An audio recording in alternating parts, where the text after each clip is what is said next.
Hi everyone, it's me, Pete Green, recording a video as part of the People on the Frontline series. Proud, honoured to have been asked to record a video to let you all know what it's like for me working on the front line during the pandemic. For those of you who don't know, I work for the London Ambulance Service. I've been working for the service for just over 20 years now. I was really honoured to receive my 20-year service award back in August of last year, and what a time to get it in the middle of a pandemic. I've changed roles a bit since I last spoke to you, or last had a chance to catch up with most of you.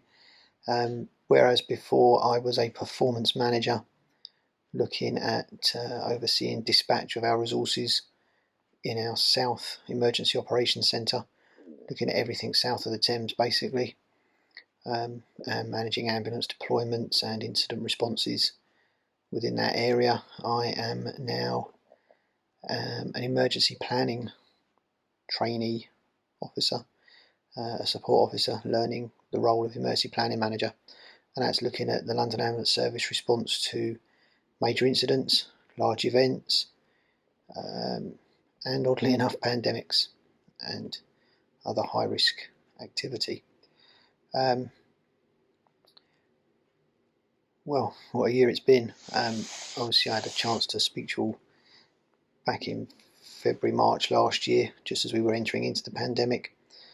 Not quite sure what we were going to face, not quite sure what was coming, and then got the chance to speak to you all again back in September when we were 6 months into all this. At that time I was staying in a hotel. I was away from my family for quite long periods of time. I went normally a week, maybe longer, without seeing Emma, without seeing the girls, and that was really tough. Back home now, no longer staying in the hotel, get to come home of an evening, get to give my girls a cuddle when it's been tough days, get to spend some time with the family,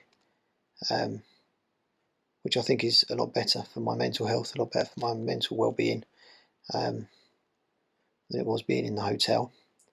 It's nice to be able to, although I can't share what I do anymore, or I can't share a lot of what I do with Emma and the girls, it's nice to just have someone to put your arms around sometimes of an evening when you've had a tough day. I still check into my previous job. I still spend time in the 999 control room. I still spend time listening to emergency calls. I still spend time dispatching ambulances, dispatching incident officers, dispatching our hazardous response team to large events and large incidents. It's still tough going. It's still horrible listening to people basically asking us for help when they don't know what else to do. There's still a lot of young people dying. There's still a lot of people in general, but there are a lot more young people dying, and that's really harsh to listen to. That's really, really horrible, as a parent, to hear someone saying, help my baby, help my son, help my daughter. It's really, really tough. I didn't think 6 months ago or a year ago that we would still be here doing it a year later. It's still emotionally quite difficult, quite tough. I'm lucky I have my faith to sustain me. I'm lucky I have a strong family network, and I'm lucky that I've got friends that are a phone call or a text or a Teams or a Zoom meeting away. But nothing beats meeting up with people. I'm missing people. I'm missing sitting down with friends. I'm missing opening a bottle of wine. I'm missing seeing people, talking about things, actually physical company. I haven't put my arm around my mum and dad for probably a year, maybe longer. It's really hard going. It's very tough. We're looking after family members, checking in on them, making sure they're all right. But it's really hard going. There are days when I actually find it quite tough getting ready to go to work. There are times when, for the first time in my 20 years in the job, I sometimes think to myself, I don't know if I can go in today. I don't know if I can do another 8 hours, 12 hours, listening to people dying around me, of listening to people asking for help, of listening to people who just don't know what else to do for their friends, relatives, family members. We've got some good support networks at work. We've got some people that are trained as peer counsellors. We've got a welfare team that have established themselves over the last 6 to 9 months, and they do a fantastic job.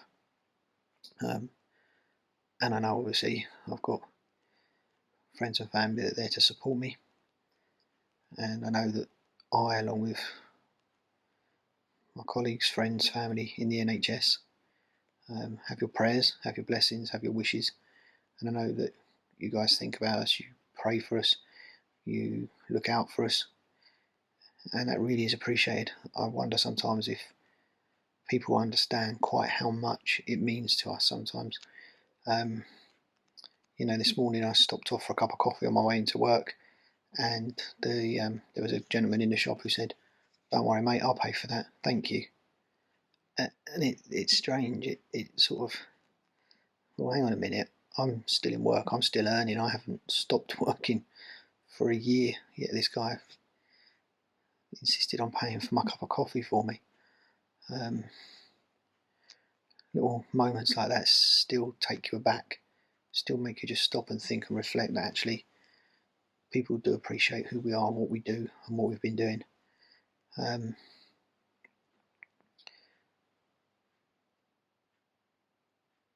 Here's looking forward. I'm lucky I'm one of these people that's had my vaccination, and let's hope that's one step towards getting back to a bit of normality, getting back to seeing people, getting back to getting out and about. Went shopping with the girl, with Isabel earlier today, and we walked past a travel agent's, and she saw a picture of a little girl swimming with her dad in a swimming pool, and the sort of look in her eyes said it all. And I just squeezed her hand. I said, "One day, darling, hopefully one day soon," because I think that's what we want. We all want a bit of normality. We want to get back to normal. Hope I get the chance to speak to you again. Hopefully it's not another 6 months or 12 months down the line. And if it is another 6 or 12 months down the line, I pray and I hope that we're not still in this pandemic. It really is getting tough. It's emotionally very draining. It's physically and mentally very draining. And I don't know if I could do another 6 to 12 months of the death and the really ill people that we've been dealing with over the last 12 months. Look after each other, stay safe, keep us in your prayers, and I hope to speak to you very soon. God bless.